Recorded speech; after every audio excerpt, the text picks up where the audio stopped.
حضرت انس بن مالک رضی اللہ عنہ روایت کرتے ہیں کہ کچھ لوگ اکل یا ورینا قبیلوں کے مدینہ میں آئے اور بیمار ہو گئے۔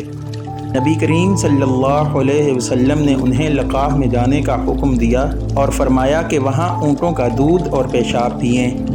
چنانچہ وہ لقاح چلے گئے اور جب تندرست ہو گئے تو نبی کریم صلی اللہ علیہ وسلم کے چرواہے کو قتل کر کے وہ جانوروں کو ہانک کر لے گئے۔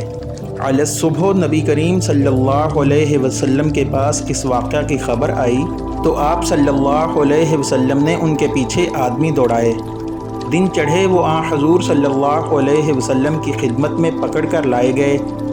آپ صلی اللہ علیہ وسلم کے حکم کے مطابق ان کے ہاتھ پاؤں کاٹ دیے گئے اور آنکھوں میں گرم سلاخیں پھیر دی گئیں اور مدینہ کی پتھریلی زمین پر ڈال دیے گئے۔ پیاس کی شدت سے وہ پانی مانگتے تھے مگر انہیں پانی نہیں دیا جاتا تھا۔